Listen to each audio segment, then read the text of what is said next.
इस वक्त हमारे साथ हमारे रूबरू हैं यूरोपियन यूनियन के मुस्तकिल नुमाइंदे special representative for Afghanistan Excellency Thomas Nicholson. Thank you very much. Thank you for having coming back to Pakistan. I remember you were here in Pakistan, and a very warm welcome back, now in a different capacity. My basic theme and basic question is how to end violence in Afghanistan, how to restore durable peace in Afghanistan now that NATO has announced ending its mission, United States is withdrawing its troops from Afghanistan. Thank you for having me. I'm very happy to be back in Pakistan. It's a short and a question, but it is not a simple question, and I think it has many answers. What we see now is agreement, formal agreement between the two sides, the negotiation team of the Republic and the negotiation team of the Taliban on certain rules of procedure on how the negotiation goes. But there is nothing on the table from the side of the Taliban. And of course, it's very difficult to negotiate unless you know what both sides want. One side has put a proposal on the table, the other hasn't. And that is where I see a lot of encouragement, a lot of pressure, if you like to use that word, has to be put for the moment on the side of the Taliban. It doesn't have to be a proposal that we, or more importantly, the other side accept. Excellency, you say a lot of pressure on Taliban. But 20-year war Taliban faced. They faced bombing, they faced attacks. They could not be discouraged. And now they claim that they have won 20 long years war. So how to, accommodate them? Whether there should be an interim government, what should be the way out? How Europe sees it? I used to say that there is a convergence among countries in the region and also with Europe, I think, about what we do not want to see in Afghanistan. We do not want the Islamic Emirate back. This is reflected in the UN Security Council resolution. This is reflected in statements by Pakistan. This is reflected in statements by the extended Troika in which Pakistan participates. There is no agreement, and we also certain agreement on the threats we see from an unstable and insecure and violent Afghanistan. There is less agreement on what we do want, but that is precisely the way it should be, because that is for the Afghan people to decide. Pakistan has, most of the time, Pakistan has taken the blame, and everyone has been talking or pointing fingers towards Pakistan.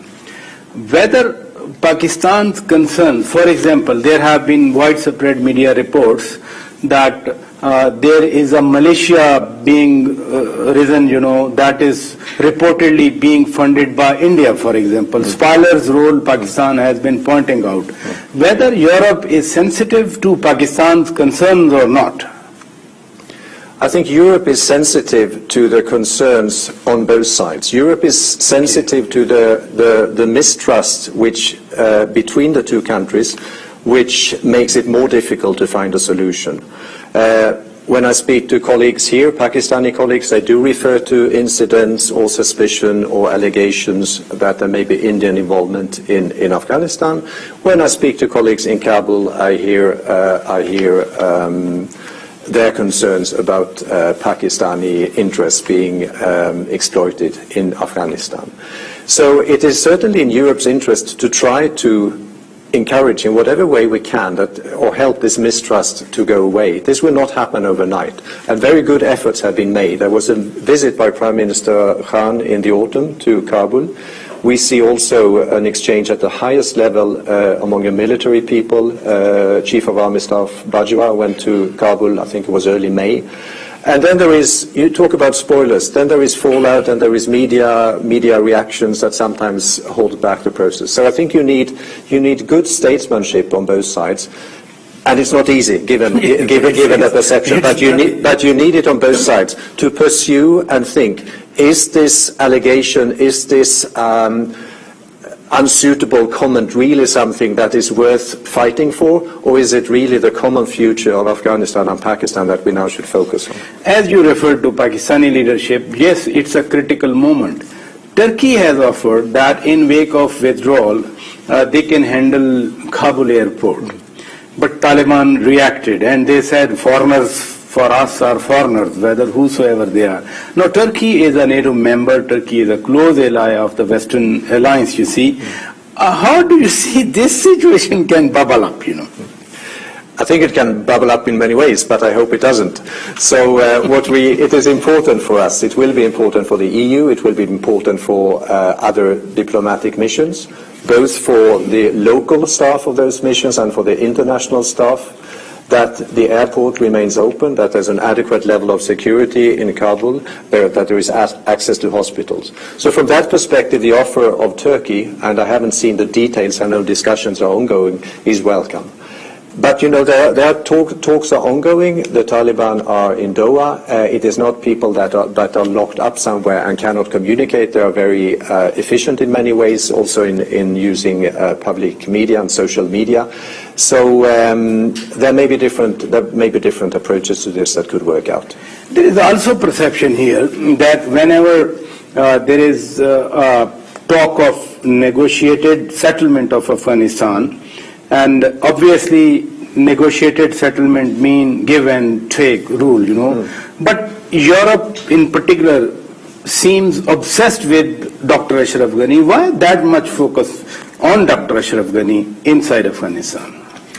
I don't think there is any obsession on our side. We have a government in place in Kabul, and we welcome negotiations between representatives of the Islamic Republic of Afghanistan and the Taliban. The outcome of those negotiations may lead to a transitional regime. It may lead to so whether Europe supports interim or transitional regime in Kabul? We will see what the outcome is of the negotiations. As I said, the choice of the governance structure and the choice of how to get there is an intra-Afghan process, Afghan-owned, Afghan-led. What we encourage is for the negotiations to continue, because we know what the alternative is. The alternative is increased fighting, increased violence, more suffering in Afghanistan, and unfortunately, probably also in Pakistan. Is it possible for Europe that Taliban are accepted as a legitimate force in Afghanistan, a legitimate representative of Afghan people? We accept negotiations between the Taliban and the Islamic Republic. That means that if the Taliban negotiate in earnest, it is entirely conceivable that they would play a role in the governance of a future Afghanistan. The way in which that would happen is something that has to be agreed in the negotiations. That is a sovereign choice of Afghanistan. We will not, however, recognize a new Islamic Emirate, and that we have said, and that is also the position of Pakistan, and that is the position of the UN Security Council. And we also reserve the right to, depending on the choices made, to see how and to what extent and in what form we can cooperate with the government in Kabul. This is not a matter of conditions, this is not a matter of imposing. But if, for example, there were a government in Kabul that had a completely different perception of what development means, what human rights means, what the rights of women to go to school, the protection of minorities, and the objectives of the European Union and international core values and values to which Afghanistan have signed up would be neglected, then it doesn't quite make sense for us to cooperate. It may still make sense for us to talk, but it doesn't make sense for us to invest taxpayers' money in a development project that is completely separate from what we aim for. Thank you very much, Excellency, for sparing time and talking to us.